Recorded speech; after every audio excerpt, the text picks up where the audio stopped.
Hey everybody, this is Erik Grönwall from Skid Row. May the rock be with you, always. Hey yo, good morning. How you doing, man? Or good day. I'm good. How are you? I'm excellent, thank you. What an absolute honor to speak to you. Oh, the pleasure is all mine, sir. Pleasure is all mine. We'll work that out. But welcome to May the Rock Be With You, Erik. It's an absolute honor. As I said, where are you at the moment? I'm in my house in Sweden, in close to Stockholm, like 40 minutes away from Stockholm. Okay, lovely, lovely. But we're here for a couple of reasons. The first one is I remember seeing a video of you singing 18 in Life last year and then thinking, wow, that's unbelievable. Did you ever think one day you'd be fronting Skid Row? Not at all. Not at all. It's pretty incredible, and it's a crazy story, and I try to make sense of it somehow. I try to process it, but I just end up, it feels like that Rockstar movie with Mark Wahlberg. It's so weird. But yeah, here I am. So I don't know what to tell you. It's unreal. No, well, one big thing I do want to say straight off the bat is congratulations on beating leukemia. I thought that was, amazing. We all round of applause. Thank you so much. Man. Now, I recently chatted to your mate Jonah from H.E.A.T, and he was saying, that when you said if you beat leukemia, you're going to be on stage for the rest of your life. That happened. Yeah. Then you got a call from Skid Row saying you want to join the band. I mean, is that how it all went down? Is it as simple as that? Pretty much. I mean, so I got a lot of perspective when I got sick. I was heading in another direction in my life, and I was going to do other things for a while. That's why I left H.E.A.T, because I needed some perspective. I needed to get away from being an artist for a while. Just kind of get that bird's eye view of everything. And then I got leukemia, and everything changed. My whole life turned upside down. And I just realized that I have to sing. I have everything. The moments that I valued the most when I was reflecting at the hospital was being on stage, being on tour, being creative, being in the studio, writing. So I told myself that if I make it out of here alive, I'm gonna sing until I can't sing no more, until this voice can't sing. So yeah, and then I wasn't really sure how or in what constellation. Jonah and I had the New Horizon thing going, and that was great for me because we love working together, and it's so easy. And it was kind of like a way for me to get back in, get my vocals back in shape, and just take my time basically. But then in February, 6 months after the transplantation, Rachel reached out to me on Instagram and asked me if I was up for a Zoom call, and that was it. Unreal. Just mind-blowing. I know, it's crazy. Yeah, I know. So the first thing I told him when he, because first he asked me if I could fill in for a couple of shows for the former singer. And I was, I have to ask the doctors. This is just, I got new stem cells, a new bone marrow 6 months ago. I'm not really sure if I'm up for this right now, or if I can do it, because obviously I have to prioritize my health. So that would have been the only reason why I actually could consider turning this offer down. It was for my health, because I obviously without my health I have nothing. So I called the doctors, and they told me, well, your immune system is still recovering, but let's say you could start performing in March. Okay. I thought they were going to say no. Call back Rachel, and I told him I can start in March. Okay, perfect. And then he sent me a new song a couple of days later, and that was The Gang's All Here. And I recorded it in this room right here. Wow. Unreal. Yeah. And then you did your first show. You literally met the guys the day of the show. Was that right? Well, we met the same week. So I flew into Vegas on Tuesday, met the guys for the first time that evening, and we rehearsed for the first time together. I think it was Thursday and Friday, and we did our first show together on Sunday. And we recorded pretty much the whole album, all the vocals, without even being in the same room, without meeting each other. So that was a weird but pretty cool experience as well. Yeah, we'll get to that in a minute. But I want to ask you, what do you remember about the first time you ever heard Skid Row? That was in high school, and I just started my first, not my first band, but my first rock band. And I met a guy named Philip in high school, and he was into Ozzy and Pantera and Metallica. And I wasn't really into that kind of rock music at the time, but he introduced me to a lot of great bands. And he had a huge impact on my singing and my influences. So one of the bands he introduced me to was Skid Row.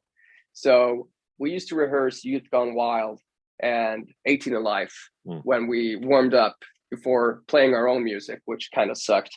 Yeah, and I was also, I was really inspired by Sebastian and the way he was singing, and I was trying to copy that somehow. I also wanted to reach the high notes, and I practiced a lot, and that's how I did with a lot of singers. And Skid Row was one of those bands. AC/DC was another band I used to sing a lot to, Bon Scott and Brian Johnson, just trying to sound like them. Yeah, very nice. Now, you talked about recording The Gang's All Here. It's a monster record. I've heard it. It is just blew my mind, man. It's amazing. Talk about the process. So was it pretty much done and you just came in and sang, or did you have any input on the record at all? Well, I had a lot of input on my vocal performance, but not on the songwriting. But the guys have been really cool from the start. They were like, "You are a member of this band," and Snake and Rachel, they've been. I guess it's pretty safe to say that they are well, they've written the majority of the Skid Row songs, and they from day one they were like, "Just let us know if you have any ideas. Send it to us. We would love to write music with you." So that's what we're doing now, but we didn't have time to do that for this album. No, but I knew exactly when I heard the first song, when I heard The Gang's All Here, I knew that it sounded like the old school Skid Row to me. So I knew exactly what I wanted to do with it and how I wanted to approach it. And, I did, that was kind of like my audition for the band, because they sent me the new song. They asked me if I could add some vocals to it. And I did that here in this room. I actually recorded 80% of the album here. Wow. And I sent it back to them and they liked it. And a couple of days later, I was on a call with Snake and Rachel, and they asked me if I wanted to become the singer. And then I just started recording. They sent me 9 more songs. Listen to these songs and start recording. Yeah, go for it. As fast as you can. Okay. So it's just been we recorded 2 songs in Vegas. And that was such a cool experience for me, because I was in the same room as Rachel and Snake, and being creative for the first time together in the same room. That's a special feeling. I enjoyed recording it here as well, because all the songs, I knew what I wanted to do with these songs, except for October Song. That was a bit of a challenge for me. We're going to talk about that because I love that song. So we'll get to that in a minute. Now, yeah. You talk about your vocals. Now, they are insane on this record. And you've now had several different bands with H.E.A.T, with New Horizon, now with Skid Row. How do you go about adapting your vocals for each band? I mean, Skid Row have a much grittier sound than H.E.A.T. How do you adapt? I think what I usually do when I record my vocals is that for every song, I try to find I have a pool of singers and influences that I have. So let's say October Song. I was like, how am I going to approach this? Okay, it would be pretty cool to do like an Ian Gillan approach to this one. So maybe think more like Child in Time. So you can actually hear, when you listen to October Song, I do some falsetto thing. I don't remember the exact melody now, but it's on. And it's from, that's the Child in Time inspiration. So, and for Hell or High Water, I was going for a more of a Brian Johnson approach. So I use all these influences, but I want to add my own. Obviously, it comes out being me in the end because it's my vocals. So that's also important. But I like having that balance and that catalog of different singers that I can. It's like tools in my tool belt. Okay, Yeah, let's right. use the Sebastian Bach tool today, or Bon Scott. Awesome. So it's pretty. I like that way of working. Yeah, nice. Now, I do always like to ask about one song on the album, and I was going to ask about October Song, but what I want to do is ask you about your favorite track on the album and why it is. I would say Not Dead Yet. Mm.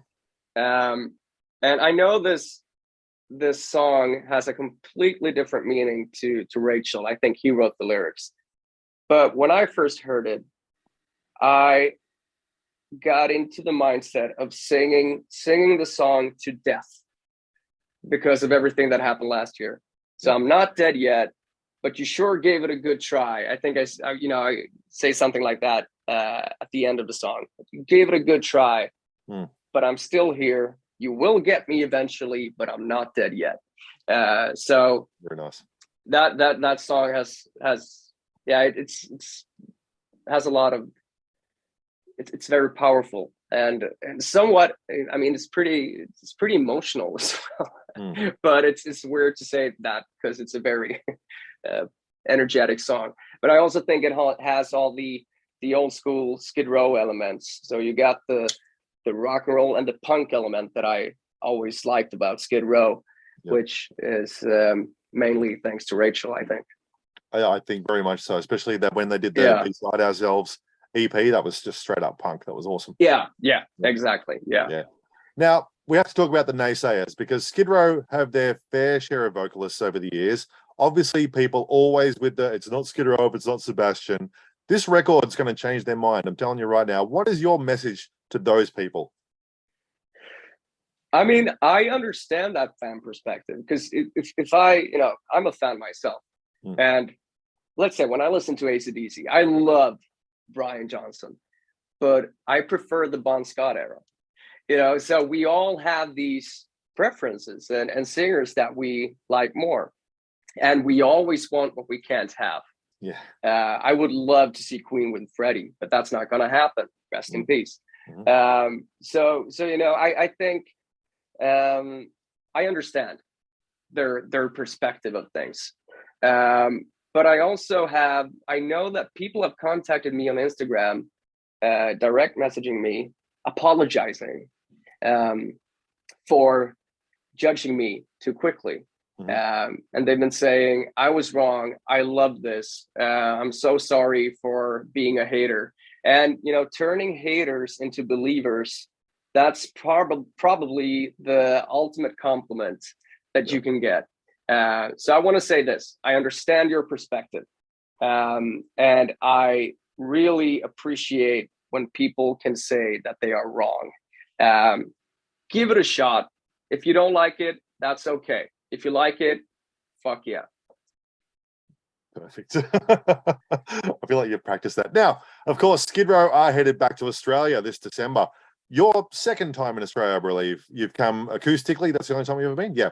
So a lot of people at these shows would have seen the band back in the late 80s, early 90s, and post-Sebastian.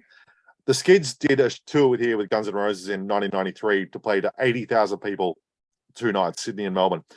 What can fans expect from the band now compared to what they were back then? Oh, wow. That is a very good question. So you mean back when they were playing with Sebastian? Yeah. Well, I think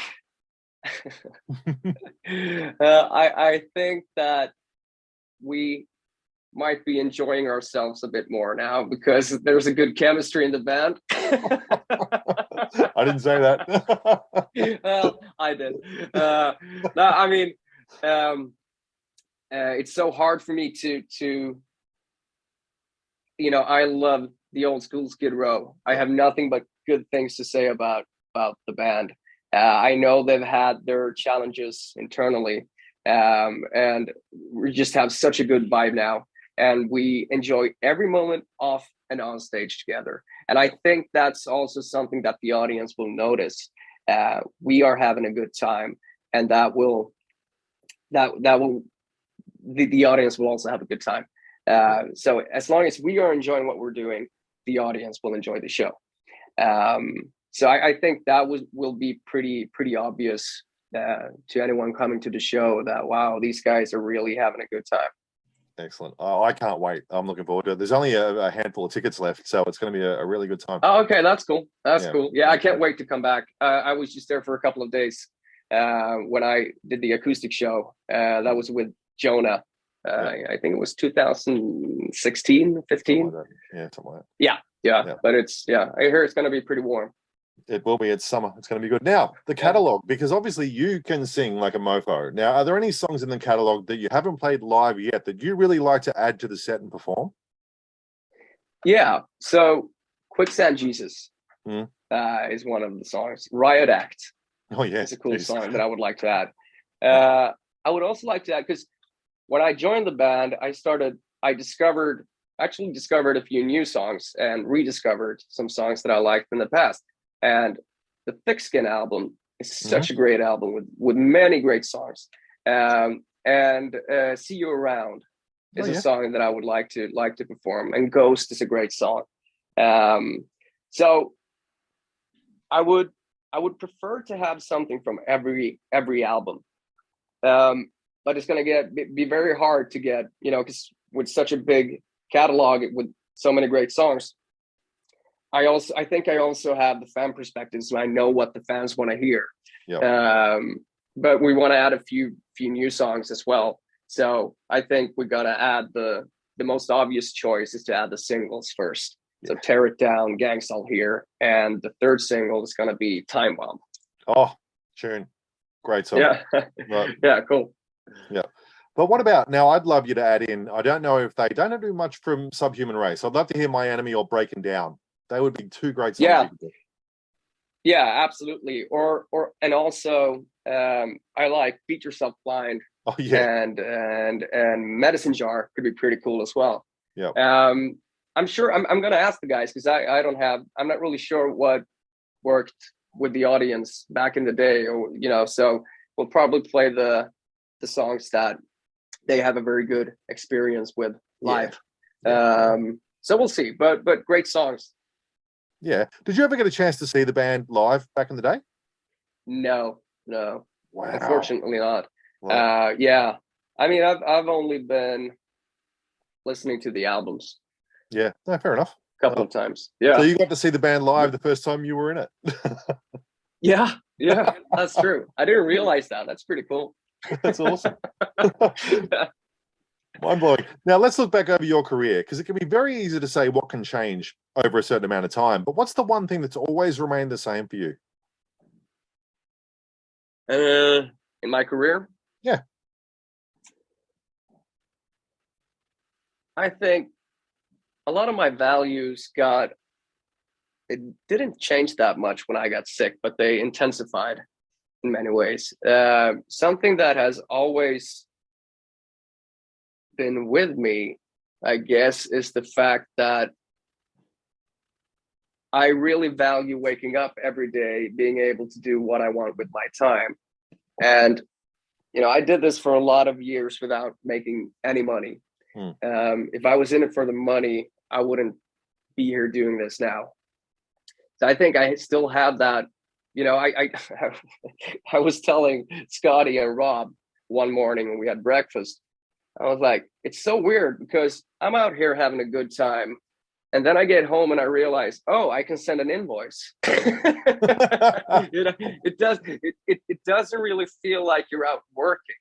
It feels like you're just out doing what you love. And then you realize, oh, I actually make money now doing this. And it's just mind blowing and just makes me feel so privileged to be here as the lead singer. But yeah, so that value, that thing of doing this just because I love it, just because it makes me so happy, that has always been with me throughout my career. That's why I find the strength. We all have bad days, and all jobs come with bad days. So but that's why I just keep going, because I love it. It's my passion. Beautiful. Now, we talked about influences before. You mentioned a few people, but one of the all-time greatest reality TV appearances ever was you singing Runs of the Hills on Swedish Idol. Mate, that is off the hook. Were Iron Maiden a big influence? Like, who really inspired Erik to be that rock god? I mean, that was actually a song that the production chose. So I had nothing to do with that. And when I got it, I was like, how am I going to do this? But I've been listening to a lot of different bands. And I think the reason why I started and I wanted to become an artist was because of the 50s and 60s music. So especially Elvis. I've been watching that 68 comeback so many times. And I'm inspired by Little Richard. Such a great frontman. Crazy. Great singer. John Fogerty. I don't know why people don't mention him more when they talk about great rock singers. John Fogerty is definitely on my top 10 list. Wow. So I guess I just got inspired by a lot of different singers, bands from different eras. And H.E.A.T was actually the place where they gave me a platform to grow as a frontman and as a singer. So that's where I could really take my time to get more confident on stage and kind of like build my stage persona in a way. So yeah, I mean, it's just it's not one singer or one band or one thing that happened in my life. It's just a lot of different aspects and components and a lot of hard work. And then you kind of like, well, you practice yourself. Practice makes perfect. There you go. I love that. Now, you mentioned I'm not saying I'm perfect. Close, very close. Now, you mentioned H.E.A.T. You do your YouTube videos, but one just popped out of nowhere, and Erik Rivers just appeared out of nowhere after a little while. That version of Let the Good Times Rock, oh my God. How did that come about? And is there any chance of working with Erik more in the future? I think he enjoyed himself doing that cover and getting out there again. A lot of people, he got a lot of great comments and a lot of great feedback from people who missed him. But I think he's pretty done with this lifestyle. He's happy where he's at right now. So I think this was just, a one-timer, Yeah, it's all right. It was great seeing him. It was great seeing him. Now, I did love the fact, and I spoke to Jonah about this, when you did the handover with Kenny to, hand the microphone back, mate, just a perfect moment for you guys. It was kind of like the passing back of the baton. It was really cool. I thought that way that went down. Mm-hmm. Yeah. I mean, yeah, sorry. No, that's it. It was just really cool. Yeah. I mean, I have a lot of respect for Kenny, and there's no bad blood. It feels like, I mean, when I'm on tour with Skid Row, I FaceTime with the H.E.A.T guys when they're on tour, and we just, we still stay in touch, and we have a great relationship. And there's no point in being an asshole just because you're competing singers in a way. Doesn't make sense to me. So I respect him. He did a lot of great things for H.E.A.T before I joined the band. And I think the respect is mutual. So we're supporting each other. That's the way it should be. It certainly should. And you and them have brought out two of the best albums this year. So it's just awesome. Oh, thank you so much. Yeah, I love that album. I've been listening a lot to that album, actually. My favorite song is Hollywood. Oh, yeah, it's good. It's catchy. It's catchy. It is. Now, lastly, let's look ahead to the future, because I want you to finish this sentence for me. By the end of 2022, Skid Row will... by the end of 2022, be number one on the rock charts. That's the way. Very good. I think that's a good goal, but it's a good question. I can probably come up with something better if I get some more time to think, but I think it's a good goal. Being number one on the rock charts, that would be cool. Number one in the States would be awesome. All right. Well, you never know. Let's hope it comes out in You October. never know. So, yeah, there's some Yeah, time. yeah. Well, Erik, thank you so much for your time, man. What a pleasure to talk to you, like I said.